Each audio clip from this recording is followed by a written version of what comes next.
Welcome to day 2, how to bank $100,000 in the next 100 days. And remember to go back and listen to day 1. That was yesterday's podcast.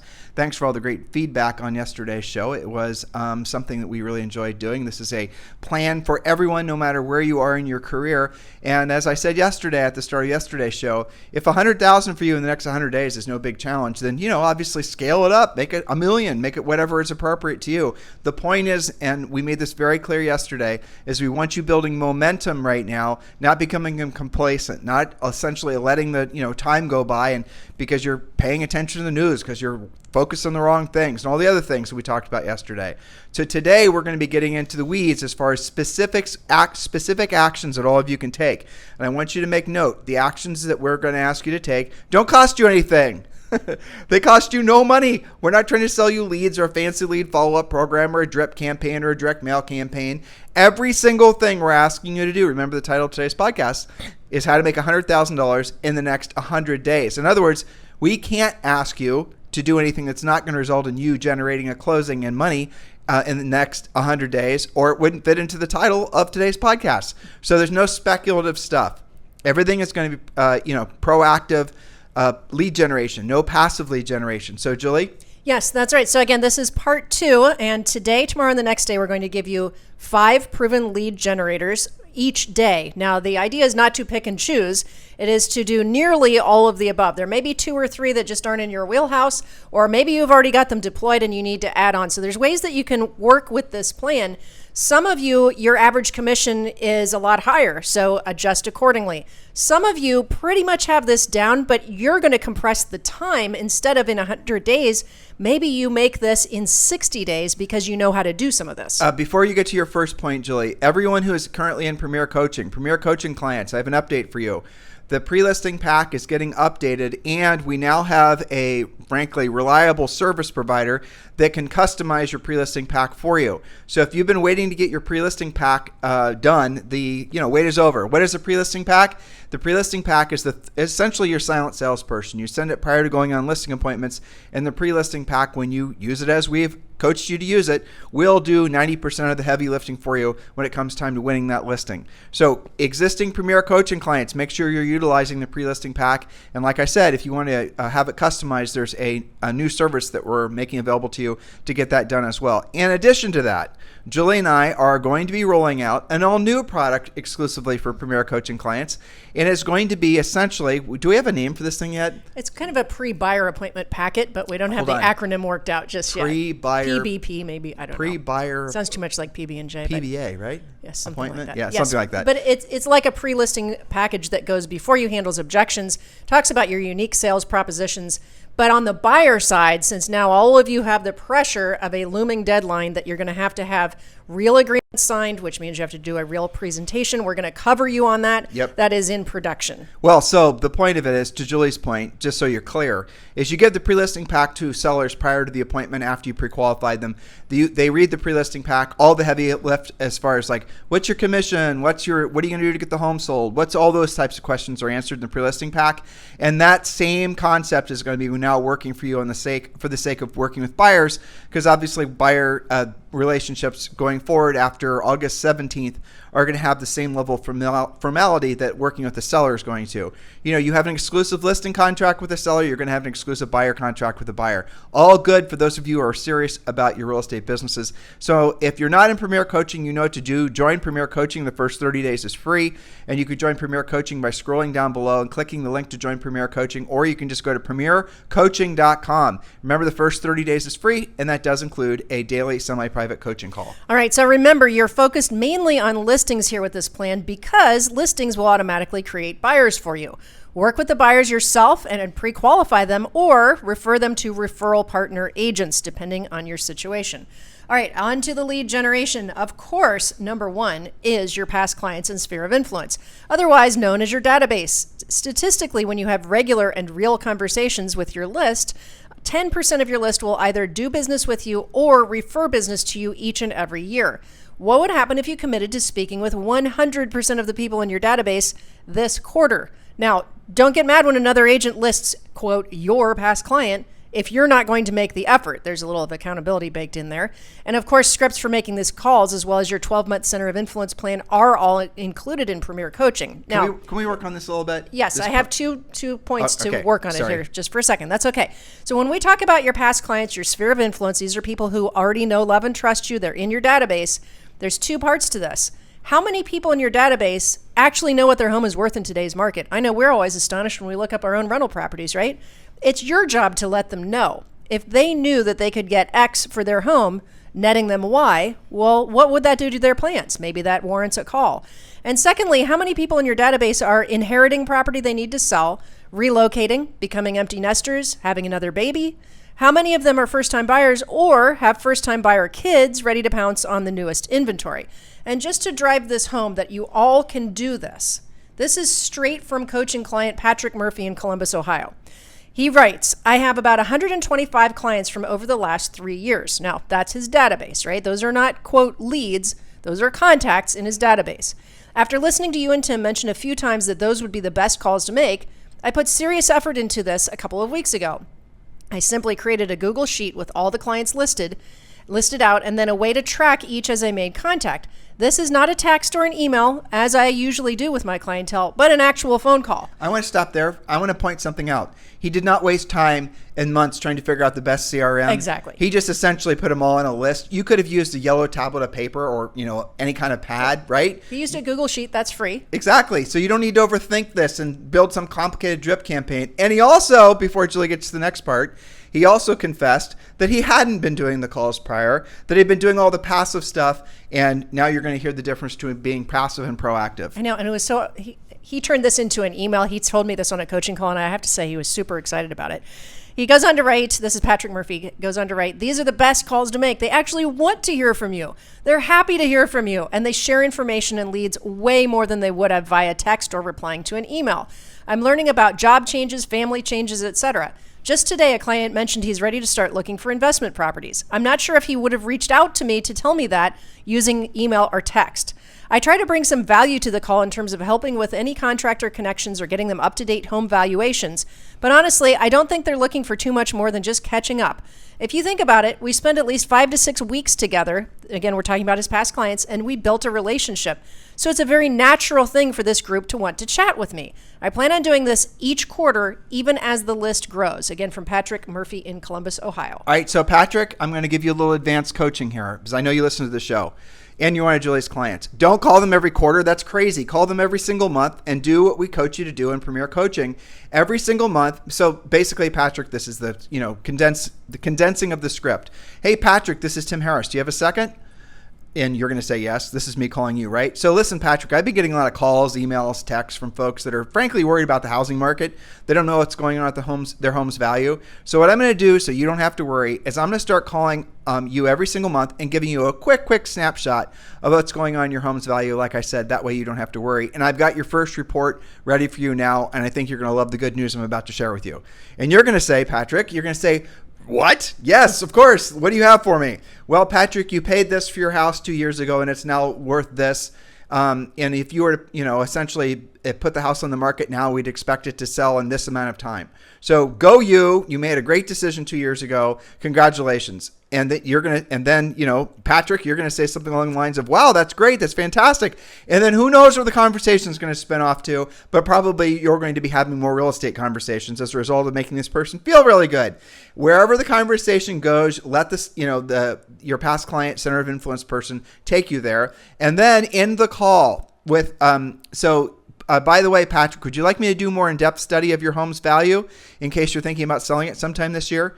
And maybe, Patrick, you say, well, you know what? It is funny. I was thinking about selling it. Or you might say, you know what? You don't have to do that. And, whatever the answer is, and this is what I'm going to say next. All right, Patrick, perfect. Well, I'll give you a call the same time next month, and I'll give you another quick snapshot. It's my pleasure to do so. Oh, and by the way, before I let you go, who do you know is thinking about buying or selling real estate that I should be helping in this market? Right? Now, here's what's going to happen.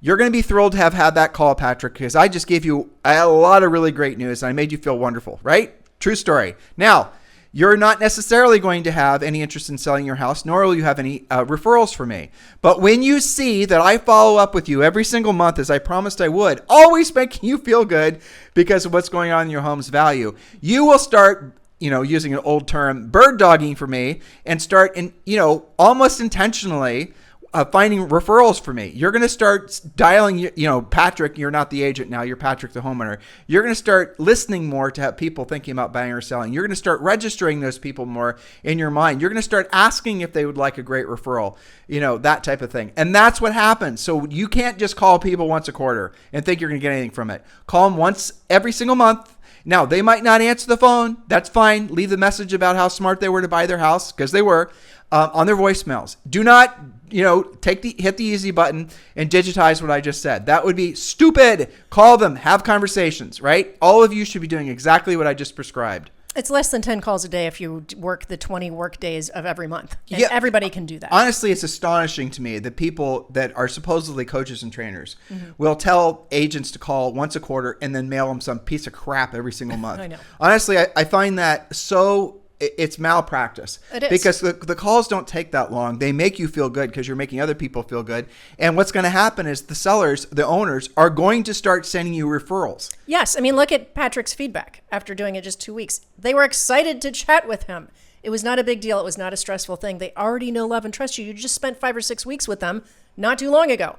So make the calls. And Patrick, here's a little, if you're calling people and you're not getting a lot of contacts, and I've been doing this, for a long time, and some of you will call intentionally so you can just leave voicemails. Oh, yes, I know that little trick. So what I want you to do is call Saturday morning. Call when people are actually going to be home.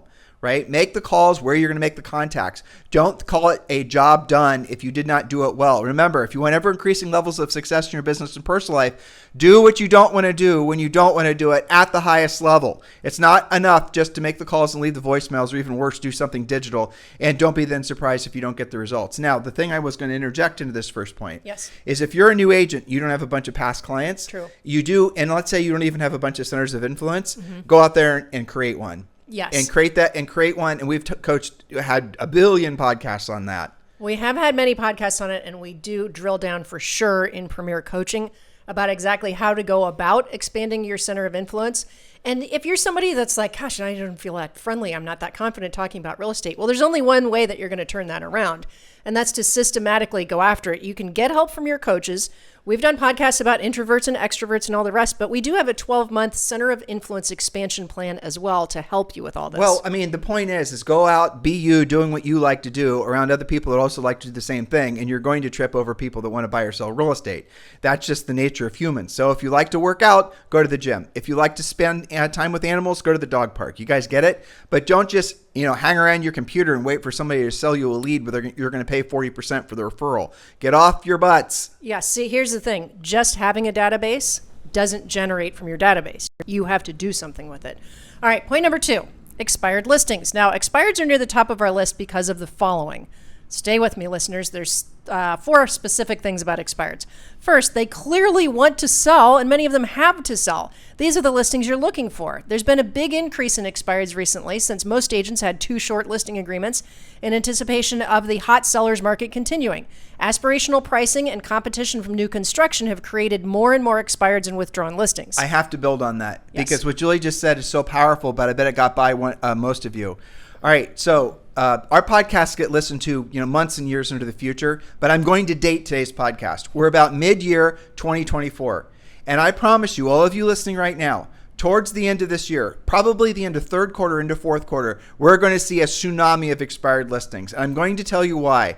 And I'll give you guys some cheat codes for this. Around Halloween, there's going to be a ton of expireds. And certainly into November and December, there's going to be a lot of expireds. There's going to be a lot of expireds because the agents that took the listings didn't position them correctly in the market, and they didn't have the skill set to get the prices down. And a lot of the sellers are obviously going to say, well, we'll just take the house off the market into the spring. The listing agent might even suggest that. These types of conversations happen in third and the fourth quarter. You need to get ready for that. Get your expired skill set up, because that's when you can build your inventory of these expired and withdrawn listings going into the following year. That is something that if you take seriously, you will thank me for the rest of your life, especially starting next spring when you have a bunch of listings. Yes, and there's such an art to working with expireds. There's lots of different directions you can go. Let's say you wanted to double your average sale price. Expireds is an obvious way to do that. We did that. Yeah. Yes. Well, and remember, old expireds, go back, all kinds of expireds. And I don't want to make this podcast about it. If Julie and I are to get back in the business, I promise you right now, what we would do is do expired listings, and we would do centers of influence and past client stuff, and probably wouldn't really have to do much else. No, and we would do it in a systematic, intentional way, not just working on luck and hopium. That's right. And all this information and training on how to go after expireds, our scripts, our objection handlers, our systems, all the lead sources, they're all available on Premier Coaching. All right, so staying on expireds, the second reason that we love expireds, you know what is probably the wrong price? Your comparative market analysis is much easier on an expired listing. Now, in a hot seller's market, and it's not as hot as it used to be, but it's still a seller's market in most of the country. Texas and Florida are starting to switch the other direction. But even so, you have more direction on pricing, and you've also got some feedback, right? So the next thing we love about expireds is the agent that you would have competed against, the one that the seller thought would get the job done, who they probably already knew, is now out of the picture in most cases. So the center of influence past client, agent, the one they knew, from just social reasons mostly. That's generally speaking who most sellers list with. That's the reason the first thing we told you to do is call your centers of influence and past clients. Yeah. So those are going to be the ones that are no longer going to be in the picture because they failed to sell the house, and your biggest competitor is out of the picture. That said, your biggest competitor when you're prospecting expired listings is the previous listing agent. Yes, although I'd say that's probably 50-50. Sometimes the seller has turned on them, or maybe the agent has just retired. There's lots of different reasons that we talk about in Premier. Okay, so last but not least, the seller will generally correct negative feedback and reprice the home in most cases, creating a quick sale. The average number of days on the market for relisted expireds is always very low. The sellers of expireds will usually do stuff for the next agent that they wouldn't do for the previous agent or their first agent. I'm anxious to get to point number 3 because I just read a statistic right before the start of this podcast. I sent you the article. I don't know if you had a chance to read it. I haven't read it yet. But a third of all home sales right now are new construction. Which is point number 3. So hold on to that just for a second. So we're talking lead generation. Point number 3, new build salespeople. There are salespeople who sit in the builder's model homes. They write up all those new construction contracts. Use our new construction plan if you're a Premier Coaching member to meet those new build reps and get all of their, wait for it, resale referrals. They don't list those. When somebody builds with the new construction, with the builder, and they talk to the rep, and they have the home to sell, what happens to that lead? This is a fantastic lead source because you can have one new build salesperson contact who sends you multiple leads yearly, monthly, quarterly. What if you had 5 new build salespeople relationships? Most of our coaches have worked this very successfly, and they've got a steady stream of resale.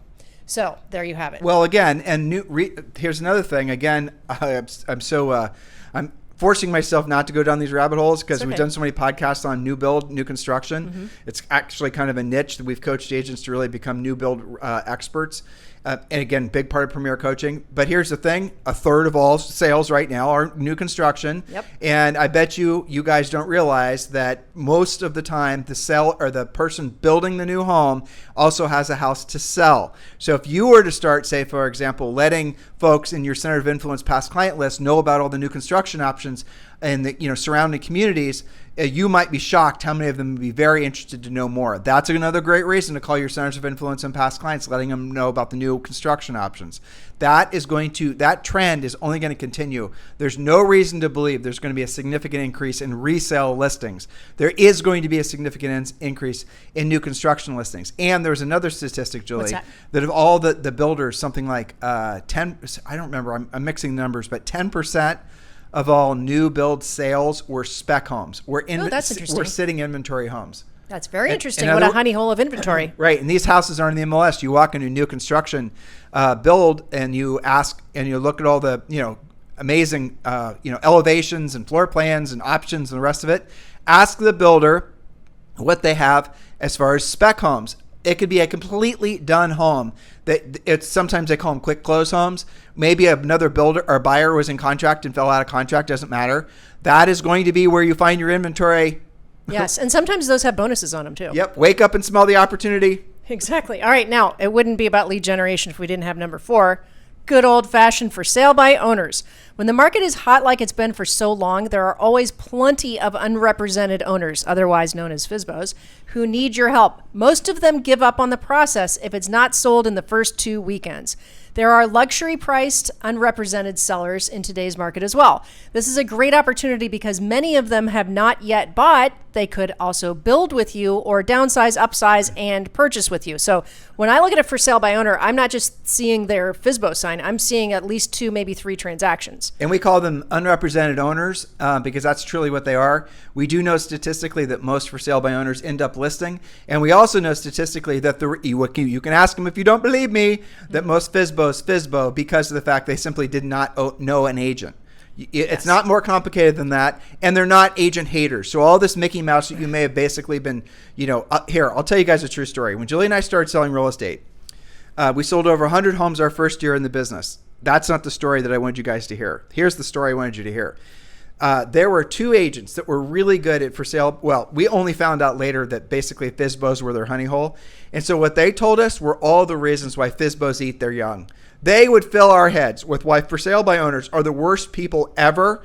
How they go to like the Church of Satan and basically hate agents. Awful, evil people. All this stuff, right? And so they were telling us all these reasons not to actually go after for sale by owners. And they're always overpriced and they're hard to communicate with and all this. Okay, so we listened to them and we didn't do it. And then one day, one of them was, and we were in the parking lot and one of them had a relatively new Mercedes Benz. And guess what his plate was? Dr. FSBO. Okay, This is a true so this story. guy makes millions of dollars per year, and he was amazing, by the way, working with FSBOs. And we used to go. We figured out and learned from him. He'd go into the office every night. This is back when there were real estate offices before EXP, Right. and he would sit in his room in his office, put his feet up on his desk, and he would call for sale by owners. And Julie and I's office was right across the hall from him. And there were glass walls so we could hear what he was saying. It was hilarious. He did have a script, but he would not back down. He was so tenacious. He was very tenacious. He was clearly very experienced. Yes. And I think, wasn't he doing like 100 FSBOs a year or something? Yeah. It was like if you dared to put a FSBO sign out, you would be momentarily getting a call from him. Well, so Mike Perchetti, we love you. We miss Shout you. out. You are the greatest FSBO agent we ever knew of. Yes, Dr. FSBO. You Dr. FSBO. Yes, and that's proof that you can do it. And by the way, many for sale by owners were first expired listings. They simply didn't know what else to do, probably because an agent like you or Dr. FSBO had not yet contacted them. And also, FSBOs often will list because they are in contract in new construction. That's true. It's not going to be done for 6 months. They figure they have time to try to sell it themselves. And going back to Julie's previous point with regards to expired listings, a lot of expireds would say, we'll just overprice it, and I'm not going to remove the support mule from my house, and I know it smells like a farm, and all these things, right? So they're not going to help you with price condition. They're just going to, I got 6 months, I got 8 months, we're building a house. Well, then it doesn't sell, then it expires, and guess what? They all of a sudden become a hell of a lot more motivated as now they're facing down the barrel of closing on their new construction home. You guys get it? You got to open your minds to the opportunities that are all around you. There's no lack of inventory. There's a lack of agents that are skilled enough to know how to get the inventory. Very well said. Yes. Number 5, open houses. Refer to our podcast, several podcasts. One was called How to Not Just Sit an Open House. I hate that phrase. I'm going to go sit an open house. But that's what a lot of It's agents so do. lazy. Yeah. It's how to monetize the open house, how to systematize your open houses. Our open house system and scripts are proven to generate a bare minimum of 3 closable buyers or sellers every time, assuming you follow the system. It's all about choosing the right house, promoting the open house, using good scripts, and having relentless lead follow-up. Many of our coaching clients have spun this into a source of it's more of a predictable listing machine. If you've failed at open houses before, you're missing a key element or more of the system to make it work. So you know Casey Anderson, right? Yes. Okay, she's part of our EXP family. And she's this, wonderful little dynamo. She's going to be one of the biggest names in real estate, I have no doubt in my mind. Well, I was doing an interview for her, which we're going to be releasing next month, and interview her with her. And it's a Zoom, it's a video, it's a whole thing. And behind her, she had a dry erase board. You guess where she learned that from, and all the closings that she'd had and the sources of business. Every single listing was from was from an open house. That's amazing. I didn't know that. Yeah. Did you hear when I was doing it with the That's interview? awesome. Yeah. And guess how much it was? $37 million. Over what period of time? 12 months. So month over month, she'd done $37 million in closings, all from open houses. Guess she has it figured out. Well, she does, but we ended up making the interview about is we talked about. I asked her what she was doing, and she was doing it. She was only maximizing, even with those results, her her open houses by like 50%. So I told her about the tour of homes. I told her about other things you could do to even get more traffic and to essentially generate more listings. And so it was a fun interview. I can't wait to hear that interview. I just did some flybys, so that's great. And she's living proof that the open house system does work, and I can't wait to hear when she probably doubles that. That's open houses work because the best buyers are always driving the streets and the neighborhoods where the open houses are. And the most crappiest leads by far are the internet leads. Those are the looky-loos, especially people that are filling out forms. They're just sort of maybe interested. And then you call them and you wonder why they don't transact. It's because they probably couldn't even, they're not qualified, not motivated, all these different things. But what happens is when somebody is motivated, when they are qualified, before they actually choose an agent, they focus in on where they want to live, what city, what town, what neighborhood, what community, maybe even what streets, what style of home, and then they drive the neighborhoods. They know that the new listings do not hit the MLS in most markets, right away. So they have to drive through the open houses, or they're driving through the neighborhood that they want to live in all the damn time. Didn't you do that, dear listener, before you bought a house? You're wanting to know what the neighborhood feels like. So you're really going through it. And then she, does an open house. They meander into the open house. And sure enough, they're ready to buy. And most buyers, most sellers, most humans work with their first agent. They meet. Now, meet is not a digital form of communication. Meet is not, a lead you got from Zillow. Meet is, face to face. Because there's a human bond that happens when you have a little bit of skill, know how to say it. You're a professional. That person's going to stick by you. You guys following us on all of this? Do you notice the recurring theme about today's podcast, about this series?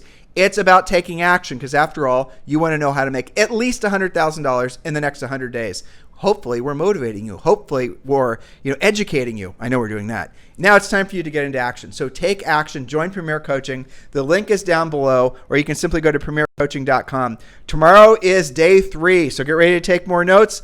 And by the way, if you want the notes from today's podcast, you know what to do. You can subscribe to our Harris Real Estate Daily newsletter. HarrisRealEstateDaily.com is the only place where our notes from the podcasts are living now. So just go to HarrisRealEstateDaily.com and you can download all the notes as well as these exclusive interviews like I just told you about with Casey. HarrisRealEstateDaily.com is our daily newsletter of all the latest real estate information as relates to our coaching clients. Have a fantastic day. We'll talk to you on the show tomorrow.